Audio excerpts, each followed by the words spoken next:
সরকার কে থাকবে সেটা ভারতে দেখার বিষয় না, এটা বাংলাদেশের মানুষ ঠিক করবে। তারা আবারও নতুন ফরম্যাটে এখানে তাদের নিয়ন্ত্রণটা প্রতিষ্ঠা করতে চাইবে। সীমান্ত নিয়ে বিরোধ, পাল্টাপাল্টি বাণিজ্য নিষেধাজ্ঞা আরোপ হয়েছে এবং উস্কানিমূলক বক্তব্য বেড়েছে বহুগুণ। তবে বাংলাদেশে অনুষ্ঠিতব্য নির্বাচন এ সম্পর্ককে নতুন করে ঢেলে সাজানোর সুযোগ এনে দিয়েছে। ভারত কি সে সুযোগ গ্রহণ করবে, না অতীতের মতো নির্বাচন রাজনীতি নিয়ে নগ্ন হস্তক্ষেপ করবে?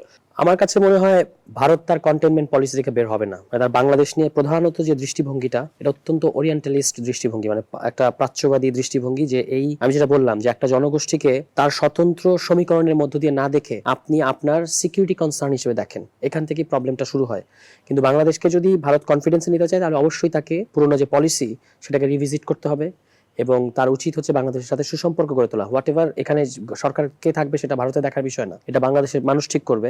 ভারতের উচিত বাংলাদেশের রাষ্ট্র এবং বাংলাদেশের জনগণের সাথে, কারণ সরকার যেই থাকুক, জনগণ এবং রাষ্ট্র কিন্তু সবসময় থাকছে, ফলে এটার সাথে সম্পর্ক করাই ভারতের জন্য ভালো।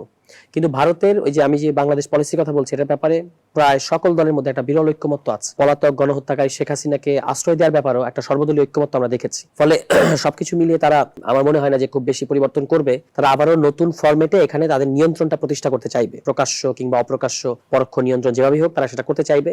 আগামী সরকারের উচিত হবে, আমরা তো শত্রুতা করতে চাই না, আমরা তো সারাক্ষণ আমাদের প্রতিবেশীর সাথে ঝগড়া করতে চাই না, আমরাও শান্তি চাই। কিন্তু সেক্ষেত্রে তার উচিত হবে, আপনি খেয়াল করবেন যে প্যালেস্টাইন এবং ইসরায়েলের ক্ষেত্রে একটা ফ্রেম এরকম ছিল যে ল্যান্ড ফর পিস, এরকম বলা হতো। অর্থাৎ ইসরায়েল ল্যান্ড দেবে, তার বিনিময়ে প্যালেস্টাইনকে পিস দিতে হবে, শান্তি দিতে হবে। মানে প্যালেস্টাইন হচ্ছে অশান্তির গোড়া, তাকে সে শান্তি যদি নিশ্চিত করে, সে যদি অশান্তি না করে, তাহলে ইসরায়েল, যেটা কিনা প্যালেস্টাইনেরই ভূমি, সেই ভূমিটা প্যালেস্টাইনকে দেবে।